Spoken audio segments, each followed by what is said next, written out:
Eh bien, merci à Karine, merci à tous les invités depuis ce matin, merci à vous tous qui êtes présents, plus de 500 encore connectés en live. Je pense qu'au total sur la matinée, vous serez plus de 700 à vous êtes connectés sur l'événement, donc c'est génial, donc merci beaucoup. C'est notre grand format LMNP qui va démarrer, donc avec la fin du dispositif Pinel en 2024, un véritable tournant s'est opéré dans le monde de la gestion de patrimoine. Les investisseurs et donc les professionnels doivent repenser leur stratégie patrimoniale. Dans ce contexte, le dispositif LMNP prend une importance accrue pour les investisseurs souhaitant optimiser leur patrimoine. Mais le dispositif, on l'a vu en édito tout à l'heure, a été l'objet de nombreux débats lors des discussions budgétaires et a suscité de nombreuses interrogations. Donc, est-il un choix toujours attractif? Quels sont les contours effectivement du texte? Quel est le cadre posé justement par la question? Comment procéder exactement dans la sélection des biens? Écoutez, on a un ensemble de spécialistes qui vont être avec nous en plateau et on va commencer avec vous, Étienne. Bonjour Étienne. Bonjour Philippe. Étienne Jacot, vous êtes le cofondateur, directeur du développement de Revenu Pierre. Vous allez présenter le Revenu Pierre, mais voilà, vous êtes une légende du LMNP, je me permets de le dire, c'est moi qui le dis. Et donc, vos éclairages vont être hyper importants. Et donc, Christelle, bonjour Christelle. Bonjour. Christelle Yvonne, vous êtes associée dirigeante chez Hendrix, cabinet d'expertise comptable. Et alors vous allez nous dire précisément de votre casquette effectivement d'expert comptable, de quoi il s'agit. Donc, et je vous propose de démarrer par le Previously LMNP, de revenir sur tous ces débats et surtout sur l'atterrissage, où nous en sommes aujourd'hui, qu'est-ce qui est possible de faire et quelles ont été les évolutions qu'on a vécues avec la nouvelle loi de finances 2025. Ok, avec plaisir. C'est une loi de finances qui, une fois de plus, vient chahuter un petit peu le statut de loueur en meublé, en instaurant un nouveau mode de calcul depuis le 1er janvier 2025 sur le traitement de la plus-value.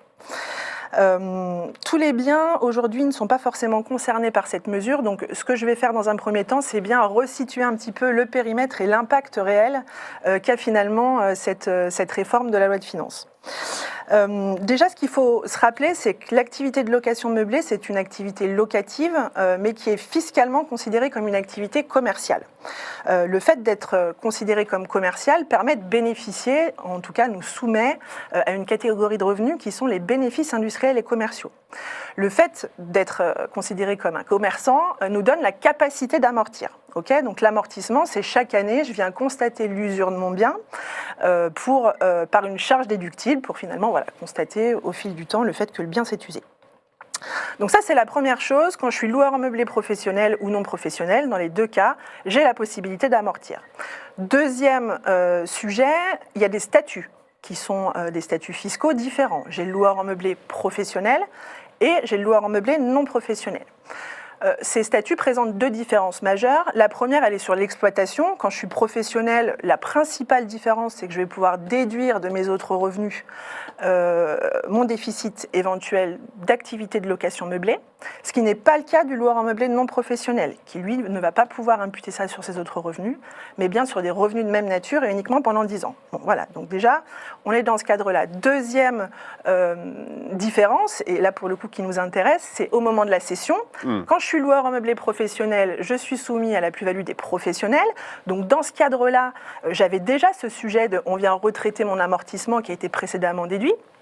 Alors que quand je suis loueur en meublé non professionnel, je suis soumis à la plus-value des particulier, la plus-value privée, qui, elle, ne tenait pas compte jusqu'au 1er janvier 2025, et vous verrez finalement, ça ne concerne pas tous les biens, de cet amortissement. Donc j'avais finalement un régime au moment de la cession qui était hyper favorable, parce que j'avais amorti pendant toute ma durée d'exploitation mon bien, et au moment où j'allais chez le notaire pour la cession, l'administration ne me retraitait pas ça. C'était un peu le beurre et l'argent du beurre, c'était le seul cas où, entre guillemets, on pouvait apprécier cet oubli de l'administration. Donc ça, ça nous resitue. Donc nous, les pros, ça ne nous intéresse pas aujourd'hui. Ce qui nous intéresse, c'est les non-pros. Dans la partie non-pro, on a deux façons aussi de pouvoir exploiter le bien. Soit j'exploite ce qu'on appelle en résidence gérée, via un bail commercial, soit j'exploite en direct. Donc en direct, je vais faire de la location à usage de résidence principale du locataire. éventuellement, ou les fameuses locations saisonnières qui sont clairement dans le viseur depuis des années, les fameux Airbnb. Voilà. C'est principalement sur cette activité-là, en direct, que la réforme a un impact, puisque du coup, sur la partie LMNP gérée, seules les résidences de tourisme sont impactées. Donc, si vous avez dans vos portefeuilles des activités qui sont du senior, de l'EHPAD ou de l'étudiant, pas de sujet. Aujourd'hui, il n'y a pas de retraitement de la plus-value telle qu'elle a été évoquée jusqu'à maintenant. Donc, ça fait beaucoup de bruit. Et on reviendra sur l'impact sur la partie tourisme, on regardera à quoi ça correspond exactement. Exactement. Ouais. Alors, les biens qui sont concernés, c'est ceux qui sont en location meublée au moment de la cession. Bon, là, pas le choix. En revanche, ceux qui ne sont plus en location meublée au moment de la cession, mais qui ont fait à un moment donné l'objet d'une location meublée, sont aussi concernés. Donc, ça peut être le cas d'un bien qui a été loué à un moment donné en meublé puis qui a rebasculé en nu. Au moment de la cession, il faudra bien déclarer au notaire qu'il a été loué en meublé. Et du coup, on viendra retraiter l'amortissement à ce moment-là. Le seul cas aujourd'hui où, a priori, ce n'est pas retraité, c'est la résidence principale. Si c'est redevenu une résidence principale, pour l'instant, a priori, ça reste toujours exonéré sans prendre en considération ces amortissements-là. Donc voilà pour resituer un petit peu Merci pour le sujet. cette précision. Mais ce que vous dites là, c'est que en effet, donc quand c'est avec Baïko, mais quand c'est avec un exploitant à part, si c'est du tourisme, on est ok. Ouais.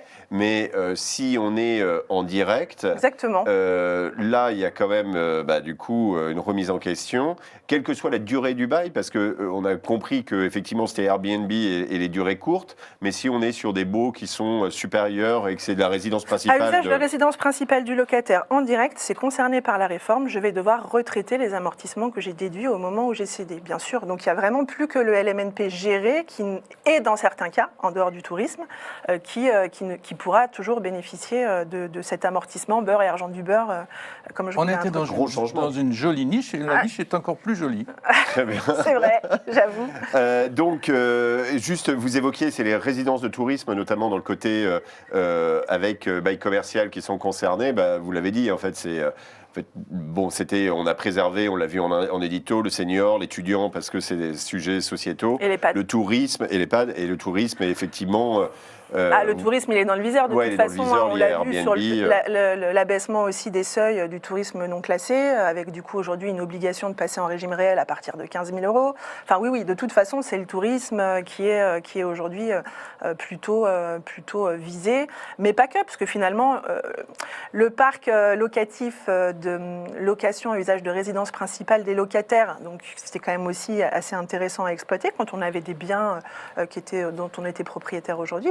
Aujourd'hui, c'est quand même un petit peu impacté par ça. Alors après, justement, l'idée d'après, c'est de vous montrer quel est réellement l'impact finalement de cette réforme sur un cas d'usage assez simple, pour que du coup on puisse peut-être de montrer. Effectivement, vous avez prévu une slide qu'on voit là, c'est celle-ci qui est affichée. Non, c'est celle d'après. C'est celle d'après, voilà, et qui doit s'afficher à l'écran. Pour l'illustrer, moi, ce que je vous propose, c'est d'aller à la rencontre de Madame Machin. Oui, bien Madame sûr. Machin, elle a 50 ans. Ça change de Madame Michu. Voilà, ça aurait pu être Monsieur Truc, mais Madame Machin, c'est pas mal. Elle a une tranche marginale d'imposition aujourd'hui à 30%. Elle souhaite réaliser un investissement à hauteur de 100 000. On a fait très simple, on a pris des chiffres très simples. Et puis surtout, pour faciliter les calculs, on n'a pas pris en compte le fait qu'elle empruntait. Elle n'emprunte pas, elle a du cash, Madame Machin. Voilà, elle a 100 000 à investir. Et elle a choisi de le faire dans une résidence de tourisme gérée. Donc, elle achète 3 000 € de mobilier en complément. Ce que je veux vous illustrer sur cette image-là, c'est vraiment la différence entre aujourd'hui en économie d'impôt, revenu foncier vs LMNP. Quel est l'intérêt du LMNP ? Bon, sur le loyer, Madame Machin, elle a à peu près un loyer de 5 000 €. Sur un investissement à 100 000, ça paraît raisonnable. En réalité, si elle fait du meublé, elle aura sûrement un tout petit peu plus que sur du foncier. On sait que les loyers sont toujours un peu plus élevés. Elle va avoir des charges déductibles de 2 000 € par an. Quand elle va faire du nu, ce sera 2 350 si elle fait du meublé, parce qu'elle va devoir payer un brillant expert comptable pour pouvoir réaliser son bilan, puisque c'est une obligation quand on fait un régime réel d'imposition d'établir un bilan. Et puis Madame Machin, elle va pouvoir déduire ces fameux amortissements qui sont une charge calculée, alors selon une méthode décomposant, je vais vous passer les détails parce que sinon vous allez me dire Christelle. Je vous le dis déjà en fait, je vous le dis direct. donc ce qu'on illustre là, c'est tout simplement que Madame Machin, finalement, elle a un résultat qui est négatif. Dernière petite précision sur la partie déductibilité des amortissements, l'administration nous dit vous avez le droit de déduire, par contre il ne faut quand même pas que ça vous rende déficitaire. Et dans ce cadre-là, quand vous avez un déficit, vous allez créer un stock d'amortissements écartés. Donc en réalité, ça veut dire que Madame Machin n'a pas déduit tous ses amortissements cette année-là. Elle a créé un stock de 1171. Ce stock-là, il va être repris ensuite, plus tard, quand elle va céder, dans le cadre du calcul de ses amortissements réellement déduits. Parce qu'en réalité, ceux-là n'ont pas été déduits. Donc là, ce qu'on voit, c'est que Madame Machin, elle a quand même économisé presque 1400, enfin un peu plus de 1400 euros par an d'impôts. Et sur 16 ans, ça lui fait une économie globale de 19 000 euros. Donc ce n'est pas inintéressant aujourd'hui, d'un point de vue fiscalité immédiate, de maintenir un statut LMNP. Maintenant, si Madame Machin, elle vend dans 16 ans, et c'est la slide suivante, elle va vendre, on est parti du principe qu'elle vendait sur une base de 100 000 euros, c'est-à-dire le même prix que ce dont elle a acheté. Au bout de 16 ans, pour calculer son coût de revient à Madame Machin, on va prendre le prix d'acquisition de départ. On vient toujours appliquer les forfaits travaux qui existent à partir de la 6e année, les 15%. On va venir également ajouter tout ce qui est frais d'acquisition et c'est à ce moment-là qu'on va venir retraiter les amortissements qui ont été réellement déduits. Et j'insiste là-dessus parce que si vous faites du LMNP, vous le savez, ce stock d'amortissements écartés, en réalité, il est censé nous pousser à ne pas payer d'impôts pendant 20 à 30 ans. Donc au moment où on va calculer la plus-value, c'est important de le prendre en considération puisque ça va venir finalement minimiser l'impact. Donc, dans cet exemple-là, on se rend compte que Madame Machin, au bout de 16 ans, elle va payer une plus-value d'un tout petit peu plus de 4 000 euros, ce qui représente moins d'un an de loyer, alors qu'on est sur un investissement de départ de 100 000 euros. Donc, c'est plutôt quelque chose de relativement c'est ça, il faut quand même relativiser l'impact. Il faut relativiser l'impact. Ok. On doit du coup, allez-y Étienne.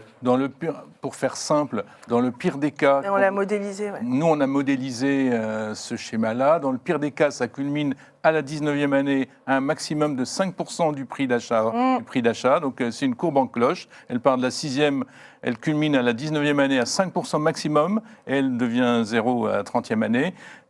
Pour un investissement en cash, qui est la pire des hypothèses, puisque quand j'ai fait du crédit, la courbe, elle monte beaucoup moins haut que 5%. D'accord. Donc, dans le pire des cas, c'est 5% ou un an de loyer, quoi. 5%, un an de loyer.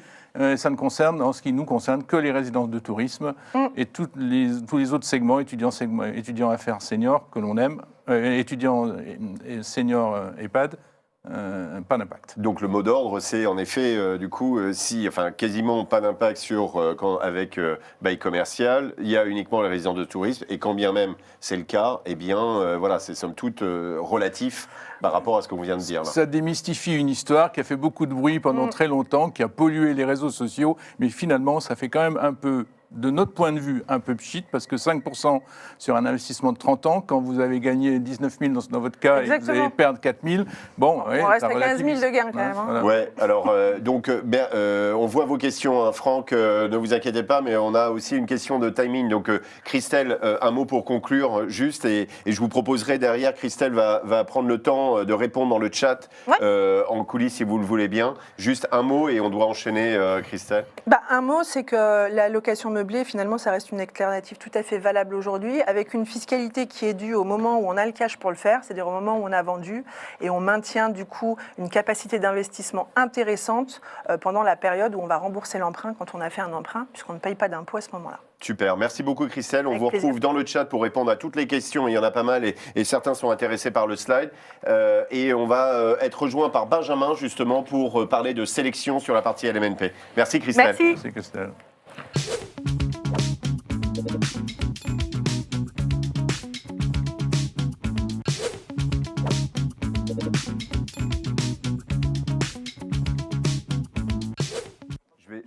Je vais enchaîner. Benjamin, est-ce que nous avons Benjamin? Oui. Voilà. Alors vous voyez donc que nous sommes en live, tout se passe bien. Et bonjour Benjamin, Bonjour bienvenue. Philippe. Bonjour à tous. Eh bien, Étienne, on va parler de justement, peut-être du Revenu Pierre. J'ai dit quand même 20 ans d'existence. Racontez-nous quand même l'histoire pour quand même situer de là où vous nous parlez quand même. Revenu Pierre, entreprise familiale qui a presque 20 ans d'âge, faite presque par hasard en 2007 sur la base d'une expérience d'investisseurs familiaux personnels. Moi, à cette époque-là, j'étais un DAF pour le compte de start-up de techno. J'ai fait quelques sessions pour le compte d'autrui. On gagne un peu de sous et on les réinvestit pas en Porsche. Et on les réinvestit en immobilier dans une logique de dire à 50 ans, je veux dépendre de personne, donc mon indépendance financière, etc. Donc on est devenu en famille des bons investisseurs familiaux long terme pour nous. Et on a donc finalement commencé, comme tout le monde, à faire du nu. Après, on est rattrapé par la fiscalité, donc vous faites du meublé. Et on s'est intéressé dans les années 2004-2005 aux résidences gérées. Et on a commencé à acquérir pour nous des biens en résidence gérée. À bonne dose, on est devenu connaisseur, on est à la base des acheteurs, donc on aime acheter, on a un ADN d'acheteur, donc quand on achète, on n'aime pas se faire avoir, on fait attention, on est pinailleur, tout est toujours trop cher, hein, voilà. Et puis dans mon écosystème professionnel, certains connaissaient notre passion et j'en ai un ou deux qui nous ont demandé de faire pour eux ce qu'on faisait pour nous. Le premier, on a rassemblé des lots et on a présenté à un capital risqueur des lots d'investissement pour lui. Okay. Puis après, il est venu avec 4-5 autres capitaux risqueurs, tous plus riches les uns que les autres, qui en voulaient chacun pour 2 millions d'euros. Madame, chez moi, a peu apprécié. Elle me dit, écoute, ça fait du travail. Les premiers, je n'ai rien facturé. Et là, maintenant, je facture ton environnement. Donc, Madame fait une boîte pour facturer mon environnement. Et le Revenu Pierre naît comme ça. Donc, par hasard, d'une société faite pour facturer notre environnement sur la base de notre expérience familiale perso. Pour faire simple, au closing d'un deal, j'ai un investisseur qui vient avec un CGP. On avait, nous, à cette époque-là, jamais rencontré le moindre CGP de notre vie. On achetait nous-mêmes, tout seul, comme des grands, en disant, voilà, on a besoin de personne, tout est trop cher. Et donc, ça dure et ça dure. Le CGP, très intéressé, me dit, mais à la fin, c'est très bien ce que vous faites. J'ai potentiellement plein de clients pour vous. L'histoire commence comme ça. Donc, c'était quelle année, ça? C'était 2007, exactement. Ouais. Ce CGP existe toujours. Il vient nous voir tous les ans à Patrimonial en me disant... Vous vous rappelez, hein, c'est votre premier CGP. Voilà, l'histoire commence comme ça. Donc un ADN d'investisseur. À la base, on allait beaucoup dans des assemblées générales, on achetait pour nous, on était pénible, mais on connaissait. Et en 2004-2005, il n'y avait pas tellement d'acheteurs. On était presque des seuls vrais acheteurs. Donc un savoir-faire qui s'est construit depuis près de 20 ans. Et aujourd'hui, justement, quels sont les critères pour avoir... Partagez votre expérience de ça. Quels sont les 6 critères? Je crois que vous recensez 6 critères de sélection impératifs pour vous dans l'achat d'un bien. C'est vrai qu'on essaye maintenant, on a essayé d'industrialiser et de normaliser les critères qui étaient les nôtres depuis le départ. Et finalement, pour faire simple, on a une dizaine de propositions tous les jours. 3000, 3500 par an. Donc sur l'année, j'ai 3500 propositions de sourcing. Il y en a un tiers qui passe le filtre. On a un comité d'investissement tous les soirs à 18h. Voilà, c'est un rituel qui dure une demi-heure, 30 minutes, enfin une demi-heure. Donc on choisit, c'est oui, c'est non et pourquoi, à travers un filtre. Et les filtres, c'est vrai 6 critères qui n'ont rien de sorcier. Encore faut-il les normaliser et puis avoir un axe qui ne dévie pas en fonction des circonstances. Premier critère, on va dire l'emplacement. Ah oui, évidemment, l'emplacement. Non, c'est l'emplacement de la résidence en fonction de son activité. On ne positionne pas une résidence d'étudiant de la même façon qu'on positionne une résidence senior. Donc une résidence d'étudiant, il faut que j'ai des transports devant la résidence, le tramway, le bus, le métro, à très grande proximité. La résidence d'affaires, elle est évidemment plutôt à proximité de centres d'affaires ou de grandes gares et moins un motobank à la Défense. Du basique. La résidence senior, elle est dans du cœur de ville.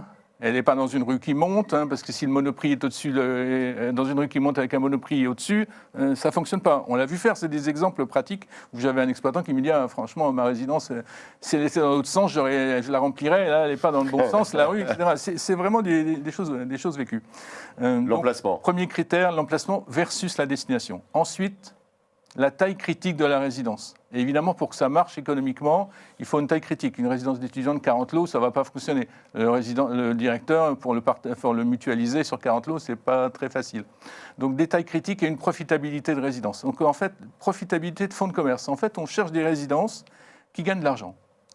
Voilà, qui ont un fonds de commerce positif, une vraie notion de fonds de commerce. Pourquoi ? Parce que si les résidences sont profitables, l'exploitant aura les moyens de l'entretenir, n'ira pas pleurer en disant rien ne va plus, je m'en sors pas, etc., etc. Et donc il fera les investissements nécessaires pour maintenir la valeur de votre patrimoine. Ça, c'est vraiment le point le plus important, la profitabilité de la résidence. Alors comment on les a, les profitabilités des résidences ? C'est toujours la même question. Quelquefois on a les comptes. Profitabilité de l'exploitant et de la résidence. J'ai parlé de la résidence. Pour l'instant, je ne parle que de la résidence. Soit on les a, parce que la résidence est portée par une SARL ou une SAS et les comptes sont publics, etc., on peut les voir. Soit, quand on ne les a pas, on les recompose. Et on les recompose notamment en EHPAD. Quand j'ai de la mutualisation en EHPAD, j'ai besoin de recomposer le taux d'effort. Vous bâtissez un peu d'Excel et puis vous avez un modèle. Puis quand vous n'êtes pas sûr, vous l'envoyez à l'exploitant, qui au début vous dit « mais de quoi vous vous mêlez ?» Puis à la fin, au bout de 10 ans, il vous dit plus ça. Mais vous avez un modèle de profitabilité d'une résidence. Voilà. Et c'est particulièrement important dans le monde de l'EHPAD et c'est particulièrement important dans le monde de l'affaire. Voilà. Donc il y a des règles, les taux d'effort, etc., la profitabilité de la résidence. Ensuite, il faut évidemment que la résidence soit aux normes, que les sujets énergétiques soient traités, qu'il y ait un plan de travaux identifié ou, en tout cas connu. On n'y va pas, on ne peut pas y aller à l'aveugle. Et ensuite, vous avez remarqué que je n'ai pas encore parlé ni de bail ni d'exploitant. C'est dans cet ordre-là. C'est dans cet ordre. Ensuite, l'exploitant. L'exploitant, il faut qu'il ait des ressources financières, un track record, c'est-à-dire une expérience depuis un certain nombre d'années, donc qu'il ait des équipes, des méthodes, qu'il sache remplir une résidence, et aussi qu'il ait un comportement qui va bien avec les propriétaires. Comment marche le service propriétaire, comment sont traités les propriétaires le jour où il y a des travaux de ravalement, de petits entretiens. J'aurais des exemples incroyables à vous situer. Donc le comportement fait partie des critères, en disant avec lui, que le financier, avec lui c'est galère, il va me facturer ça, avec lui il est parfait, son service propriétaire. Voilà, ça compte. Quand vous mettez des clients sur du long terme, ça compte vraiment. Et à la fin, le bail. Mais vous avez vu, le bail, c'est à la fin. Parce que... évidemment, on souhaite un bail correctement rédigé, avec, si possible, la caution de la société mère, ça c'est parfait. Si possible, une cause résolutoire, ça c'est parfait. Mais ça reste un bail. Un bail sur une résidence qui ne gagne pas d'argent, ça reste un bail, vous pouvez prendre, l'afficher à votre mur et le photographier. L'économique est plus important que le juridique. On l'a bien vu pendant la période du Covid. Donc c'est le bail, oui, mais je ne fantasme pas. On ne démarre pas par ça. Je ne me laisse pas impressionner. Non, c'est la fin. Je ne me laisse pas impressionner par un bail de 18 ou de 20 ans. Qu'est-ce que ça cache, un bail de 18-20 ans ? Pourquoi il y a un bail de 18 ans ? Ah oui, c'est que c'était bon, il fallait rassurer les investisseurs, je mets un bail de 18 ans. Justement, c'est le premier critère de méfiance, pour moi. Voilà. Donc on a des tas d'exemples, tout le monde va comprendre de quoi je parle. Donc le bail, oui, mais à la fin... Donc vous passez 6 critères pour passer de tout à la molinette. Et après, on essaye de rester cohérent. Finalement, il y a un dossier sur 3 qui passe le filtre, 35%. Vous allez me dire que deviennent les deux autres, les deux autres tiers. Certains vont chez mes confrères. J'en étais sûr. Certains vont chez... Mais oui, mais c'est la vérité. J'allais la dire. Excuse-moi, mais c'est la vérité. Et puis, certains sont pas vendus, d'autres sont vendus via le syndic, via des agences traditionnelles. Voilà. Bon, très bien. Merci pour cet éclairage. Est-ce que du coup, on a du stock à vendre, Benjamin, après tout ça On a du stock à vendre, mais pour rebondir sur ce que dit Étienne, le bail, c'est comme un contrat de mariage. Si finalement les deux parties en présence ne sont pas faites pour vivre ensemble et que finalement il y a quelque part, monsieur, madame, qui ne correspondent pas, le bail finalement n'empêchera pas le divorce. Donc on ne commence pas par le contrat.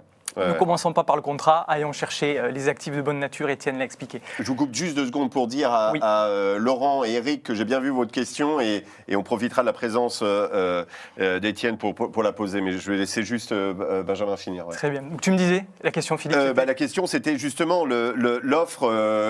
Est-ce que avec tous ces critères, vous arrivez à avoir une offre pour alimenter effectivement le marché ? On a beaucoup de chance, parce que le marché de la VFA fait le travail pour nous. D'accord. Et des volumes de commercialisation qui ont été réalisés au cours des 10-15 dernières années sur le marché primaire qui est la VFA, qui ont été très importants. Donc quelque part, ce marché primaire de la VFA nous apporte aujourd'hui mécaniquement, par la force des choses, les décès, les fins de défiscalisation, les reventes forcées ou les reventes souhaitées, du stock. Et ce stock-là, ça permet à nos équipes d'être durs, d'être sélectifs. Parce que quand il y a du volume, on peut se permettre de dire toi non, toi oui. Voilà. Donc le stock du revenu Pierre, c'est aujourd'hui entre 400 et 500 lots, avec beaucoup de sélectivité et donc finalement beaucoup de variété. De la variété pour les CGP qui nous suivent sur la France entière, 400 lots sur la France entière, donc sur les grandes villes, là où il y a de la demande locative, mais aussi sur les bassins d'emploi, là où ça nécessite des logements. Ça va être aussi une offre variée sur des budgets, aussi bien des tout petits budgets. On sait que les CGP vont vouloir adresser des clients petit prix, 50 000 € dans une ville moyenne étudiante sur un T1, c'est accessible, jusqu'à 300 000 € sur ce qui se fait de plus beau à Arcachon, à Anglette, à Saint-Raphaël, sur des résidences de type senior et sur des plus gros volumes de surface T3, T4. Avec des TRI intéressants, des TRI qui évoluent, qui varient. Les TRI qui évoluent, effectivement, ça dépendra de la gamme produit. On a aussi bien de l'étudiant la fourchette, que de c'est la quoi? Alors, là-dessus, j'ai un deuxième plateau avec Sylvain où on pourra étayer largement toute la gamme produit, mais on va dire entre 4 et 6% selon les classes d'actifs. C'est important de rester sur ces classes. L'étudiant n'offre pas les mêmes rentabilités que l'EHPAD et on y reviendra en détail tout à l'heure. Le temps d'en reparler. Tout à fait. Et pour aller, donc pour les professionnels qui nous suivent, vous accompagnez avec tout ce travail de sélection, mais pas que, parce qu'une fois que on a justement sélectionné le bien, il y a la commercialisation et puis il y a le suivi. Donc vous avez développé un certain nombre d'outils justement pour les aider là-dedans. Un certain nombre d'outils. Ça a été un gros challenge parce que si on fait assez rapidement le comparatif avec l'univers de la VFA ou l'univers de la pierre-papier, nous on est sur un marché qui est diffus. Ce sont des lots à l'unité, dans l'ancien. Quand je compare avec la VFA, quand un promoteur 400 lots en stock, vous comprenez qu'il a 100 lots dans 4 résidences.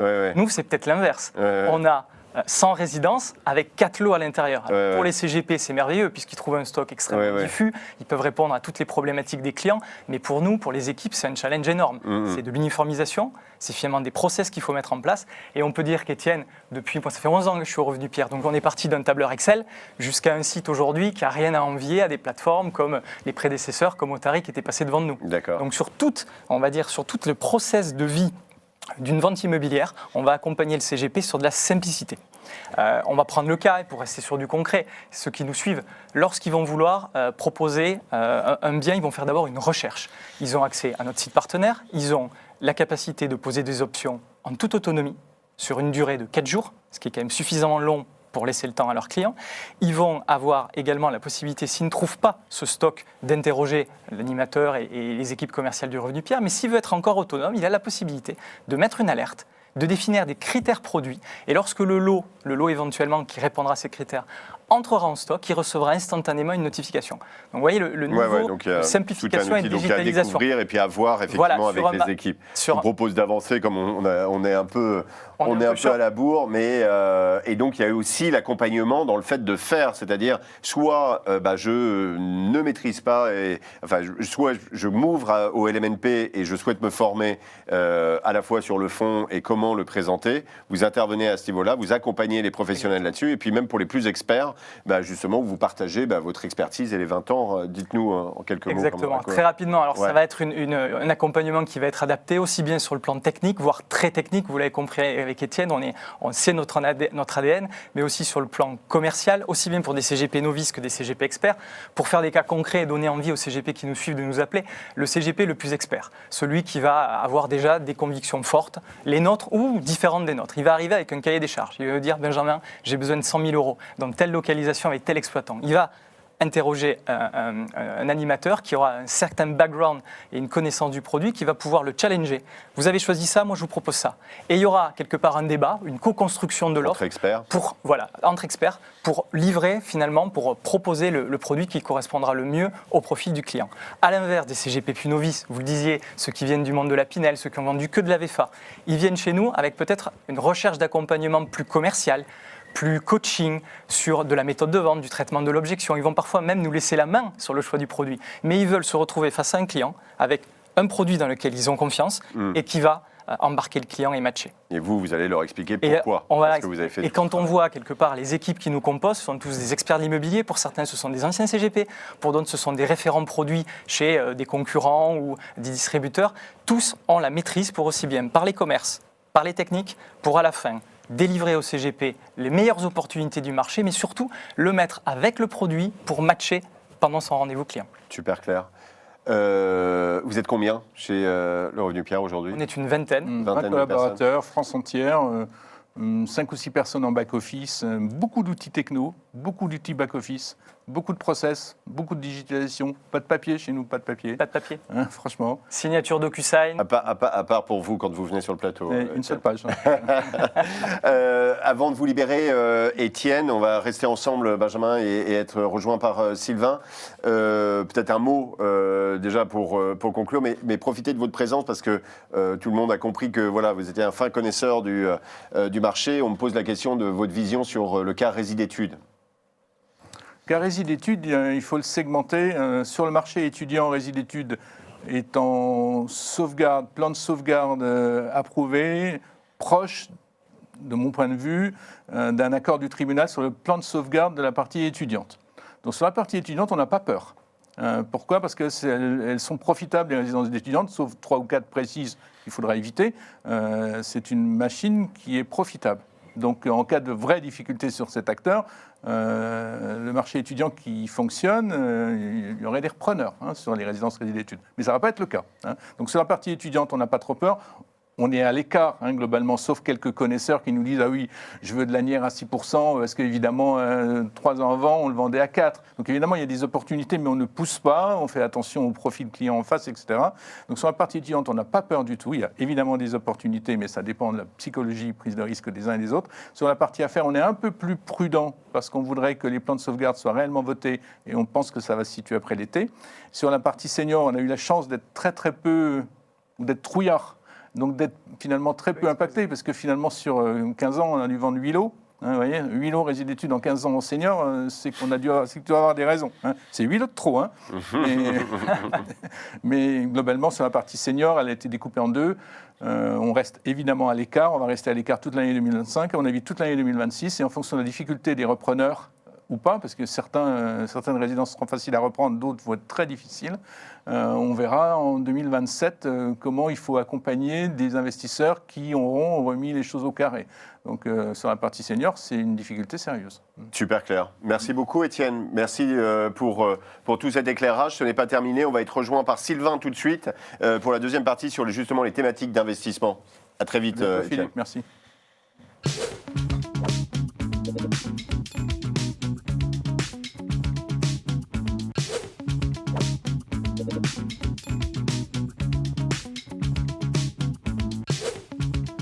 Et voilà, nous sommes rejoints par Sylvain. Bonjour Sylvain. Bonjour Philippe. Sylvain, vous êtes directeur de la région Est-France chez Le Revenu Pierre. Première question, donc avec les volumes réalisés, c'est combien? C'est près de 3000 lots par an, c'est ça En distribution, ça c'était le sourcing. Oui. Source 3000, on en acte quelque part entre 500 et 600 oui, mais chaque vous année. screenez 3000 lots. Vous êtes donc donc du coup un véritable baromètre en fait, du marché du LMNP. Quels sont les grands enseignements et tendances pour 2024 ? Tout à fait, merci de me donner la parole pour cela. Vous transmettre les chiffres chauds, les 5 enseignements sur ce marché du LMNP. Premièrement, on est sur un marché de niche. C'est globalement 4000 ventes de manière annuelle et ça représente 1% du stock existant de résidences gérées. Okay. D'accord. Donc ça nous permet, Benjamin l'a rappelé tout à l'heure, d'être sélectif. Et on voit que c'est aussi un marché en dynamique puisque on fait plus 30% sur 3 ans. Le marché au global. Deuxième élément important, les prix. Les volumes augmentent, les prix, eux, ça ne va pas vous surprendre, baissent. On est sur un prix moyen, panier moyen, à 106 000 €, soit une baisse de 10% depuis 3 ans, mais qui correspond tout à fait aux conditions que l'on voit sur le marché, surtout des taux. Là, la question, le cash, le crédit. Souvent, les CGP nous posent la question, est-ce qu'un LMNP c'est fait pour être fait à cash, à crédit ? On a eu une évolution post-Covid avec plus d'achats cash. Aujourd'hui, on est à 50-50. Voilà. Donc, ça correspond aux deux profils. Ensuite, en fonction des segments, le cœur du LMNP, c'est les résidences étudiantes qui représentent 40% des volumes effectués en 2024. On va ensuite avoir les résidences affaires qui, eux, profitent d'une bonne dynamique ces dernières années. On est sur du 23%, 20% pour de l'EHPAD et ensuite 20% sur des résidences seniors ou les résidences de tourisme. Voilà. D'accord. Voilà pour le panorama global. Oui. Et justement, comment voyez-vous l'évolution du marché secondaire et des résidences gérées sur les années à venir? Alors, globalement, on le voit plutôt très bien. Trois éléments fondamentaux. La baisse des taux, globalement, qui va profiter à tout l'immobilier. Ouais. Deuxièmement, une concurrence avec les marchés financiers qui sont instables. Donc, pour les conseillers, à un moment, il faut faire un arbitrage. L'immobilier devient encore plus une valeur refuge. Enfin, quand on parle d'immobilier investissement locatif, la fin du Pinel, on l'a vu juste avant avec un cadre pérenne et avantageux, le LMNP va rester vraiment le mécanisme le plus avantageux pour avoir des revenus non fiscalisés et investir dans l'immobilier. Ok, et on l'a vu, le LMNP, ce sont des thématiques d'investissement. Seniors, étudiants, EHPAD. Est-ce qu'on peut justement faire un petit tour sur chacune? Quels sont les sujets d'attractivité? Comment les pitcher? Quelles sont vos convictions, vous? Bien sûr. Étienne l'a rappelé tout à l'heure. Le LMNP, il y a une pierre angulaire, c'est le bail commercial, mais il ne fait pas tout. Il est important de s'intéresser à chacun des segments qui ont des vérités tout à fait différentes. Je vais les reprendre, les 4 principaux chez nous, Revenu Pierre, qui forgent notre ADN et nos convictions. Le premier, c'est le segment des résidences d'affaires ou du tourisme d'affaires, dit autrement. Ouais. On est vraiment là sur une évolution très positive, post-Covid, effet Jeux Olympiques.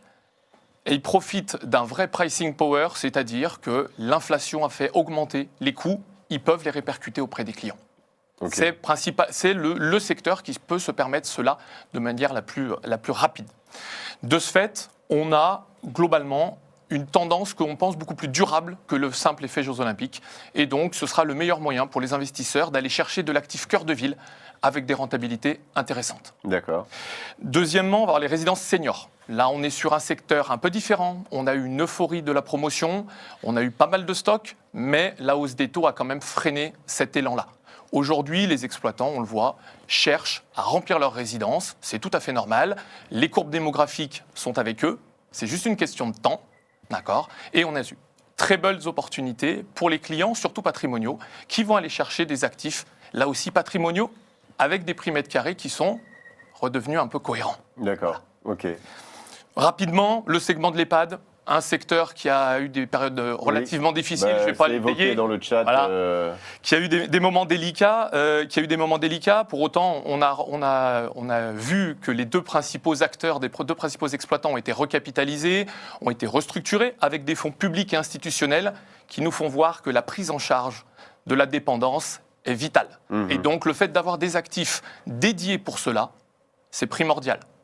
Donc aujourd'hui, ça ne remettait pas en cause la portée de la thématique. En revanche, voilà, c'était la question, la façon dont c'était géré. Et puis pour les propriétaires d'appartements dans ce type d'investissement, ils ont tous touché leur loyer, quand bien même les affaires ont eu lieu. D'accord. Donc on est vraiment sur un actif qui a un réel intérêt, et on le sait tous, la pyramide des âges va aller dans ce sens-là. Pour autant, plutôt pour des profils clients avertis et qui vont quand même bien sélectionner leurs actifs, et on peut profiter aujourd'hui de rentabilité à plus de 5%. Ok, clair. Est-ce qu'on a fait le tour de toutes Le les dernier, thématiques? je vais le faire très vite, c'est celui qu'on aime tous, c'est l'étudiant. Oui, celui-ci, quelle que soit la conjoncture, ils sont là, les prix ont franchement un peu frémi, mais pas bien plus que ça. Il est plus dur de rentrer sur ce marché-là, mais on a tous envie d'y aller. La tension locative, des actifs cœur de ville, des budgets accessibles, tout ce qui va bien pour une personne primo-investisseur ou alors quelqu'un de très prudent. Clair. Merci Sylvain pour ces précisions. Jean-Philippe, vu la question, oui, il y en a. Vous avez des super commentaires de Jean-Michel Comte. Je vous laisserai découvrir Sylvain qui Bien le rebonjour à vous. Voilà. Et n'hésitez pas à aller ensuite dans l'espace atelier pour poser des questions ou prendre rendez-vous en effet pour la question des outils qu'évoquait Benjamin. Benjamin, est-ce qu'on peut faire une cartographie par type de produit pour savoir de quoi on parle exactement? Bien sûr. Peut-être l'avoir sur la présentation en régie si vous nous entendez, la cartographie produit. Tout à fait. Vous allez voir apparaître un slide qui présente l'offre de façon matricielle, simplifiée pour vous. Voilà, vous permettant... Alors, je crois qu'on est sur celui... Là encore, vas-y, fais passer. Vous allez découvrir quel produit... Ouais, il nous manque... enfin, on n'a pas le slide là, a priori.